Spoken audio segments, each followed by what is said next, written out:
Assalamualaikum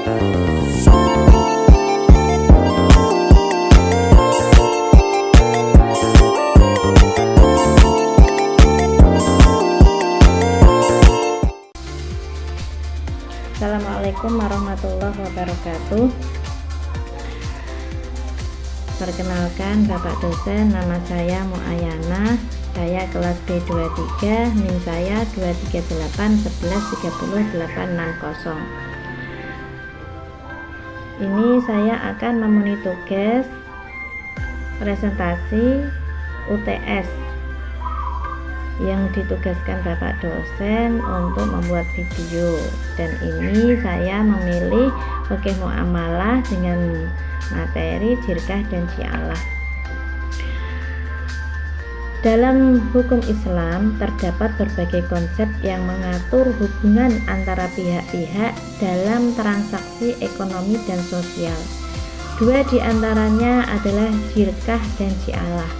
Keduanya memiliki peran penting dalam praktik muamalah dan mencerminkan prinsip-prinsip keadilan dan kerjasama. Jirkah adalah istilah yang digunakan dalam hukum Islam untuk merujuk pada kemitraan atau perseroan. Ini adalah bentuk kerjasama antara dua pihak atau lebih yang bertujuan untuk mencapai tujuan bisnis bersama. Setiap pihak menyumbangkan modal, tenaga, atau keahlian dan berbagai keuntungan serta kerugian sesuai dengan kesepakatan awal. Karakteristik jirkah: partisipasi modal. Setiap mitra menyumbangkan sejumlah modal sesuai kesepakatan awal tadi. Terus yang kedua, pembagian keuntungan dan kerugian. Keuntungan dibagi sesuai proporsi kontribusi modal, sedangkan kerugian dibagi sesuai kesepakatan. Yang ketiga, persetujuan bersama. Semua keputusan penting harus disepakati oleh semua mitra. Yang keempat, berakhirnya jirkah. Kemitraan dapat berakhir jika salah satu pihak menarik diri atau berdasarkan ketentuan yang disepakati. Contoh sering diterapkan dalam bentuk usaha atau patungan, di mana beberapa pihak bekerja sama dalam mengelola dan mengembangkan sebuah bisnis dengan berbagai keuntungan dan resiko. Itulah yang dinamakan jirkah. Dan selanjutnya ji'alah. Ji'alah adalah kontrak kerja dalam hukum Islam yang melibatkan janji pemberian imbalan kepada pihak yang menyelesaikan tugas tertentu. Imbalan diberikan setelah tugas tersebut berhasil diselesaikan.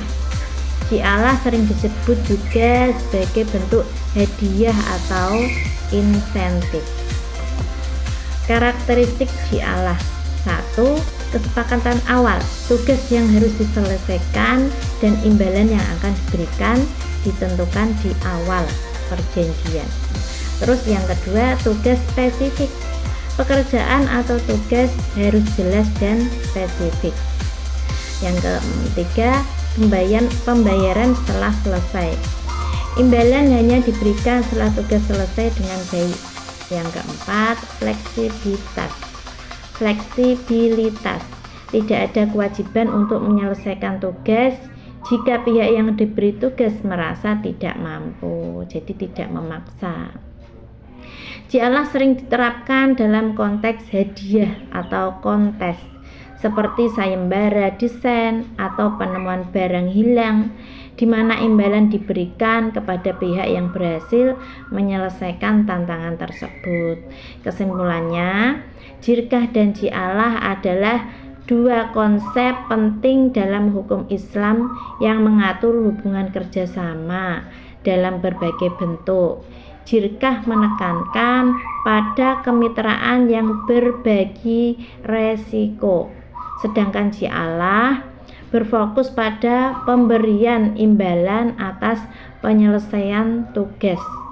Keduanya menggambarkan prinsip keadilan dan kolaborasi yang menjadi dasar dalam ekonomi Islam. Itulah pembahasan jirkah dan ji'alah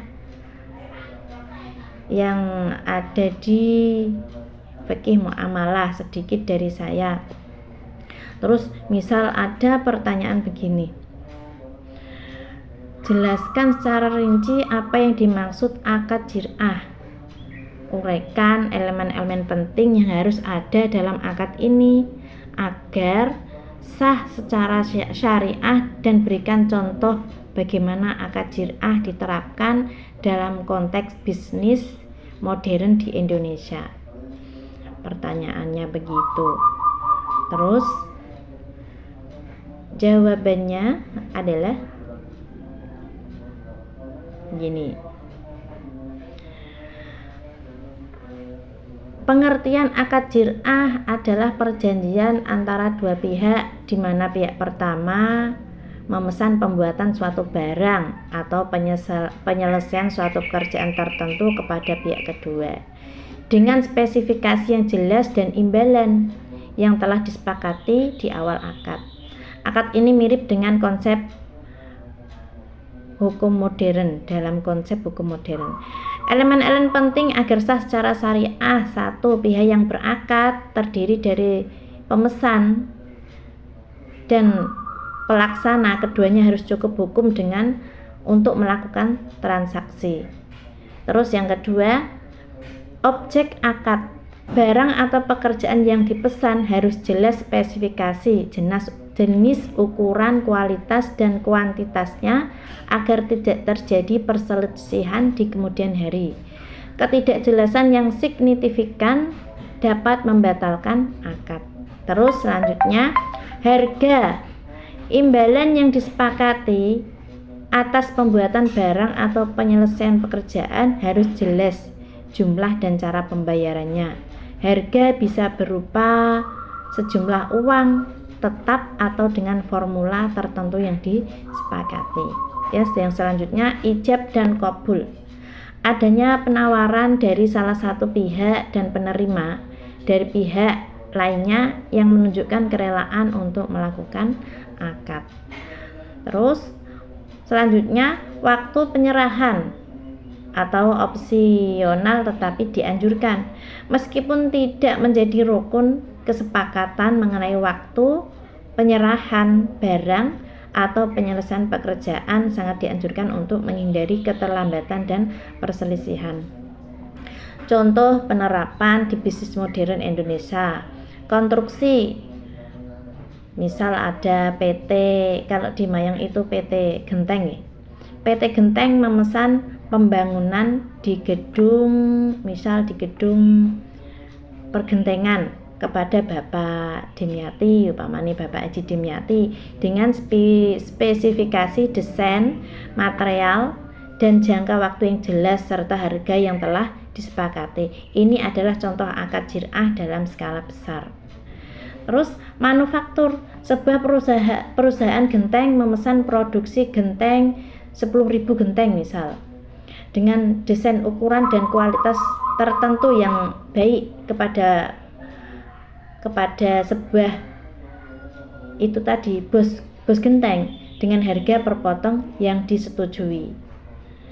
Terus jasa kustomisasi, seorang memesan pembuatan website dengan fitur-fitur spesifik kepada seorang freelancer dengan biaya yang telah ditentukan. Terus jenis-jenis utama akad syirkah.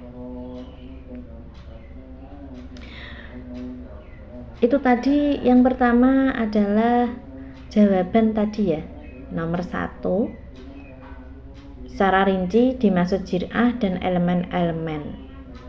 Terus yang kedua, jenis-jenis utama akad syir'ah yang dikenal dalam fikih muamalah dan jelaskan perbedaan mendasar antara setiap jenis tersebut.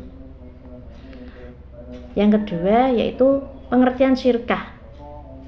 Syirkah adalah kerjasama antara dua pihak atau lebih untuk menjalankan suatu usaha dengan tujuan memperoleh keuntungan yang akan dibagi di antara mereka sesuai dengan kesepakatan. Jenis-jenis utama dan perbedaannya yaitu syirkah amwal, persekutuan modal. Kerjasama yang didasarkan pada pernyataan modal berupa uang atau aset dari pihak. Yang kedua, pembagian modal. Modal bisa sama atau berbeda jumlahnya antar sekutu sesuai kesepakatan. Selanjutnya, pembagian kerja. Biasanya para sekutu dapat berpartisipasi aktif dalam pengelolaan usaha sesuai kesepakatan. Terus contoh di Indonesia, beberapa investor bersama-sama mendirikan sebuah startup teknologi dengan mentor modal yang berbeda dan menyepakati pembagian keuntungan berdasarkan presentasi kepemilikan saham. Itulah dari saya, tugas dari Bapak dosen, Bapak Alam Tarlam, SUDMAG. Semoga bisa bermanfaat bagi saya dan yang mendengarkan. Kurang lebihnya dari saya, wassalamualaikum warahmatullahi wabarakatuh.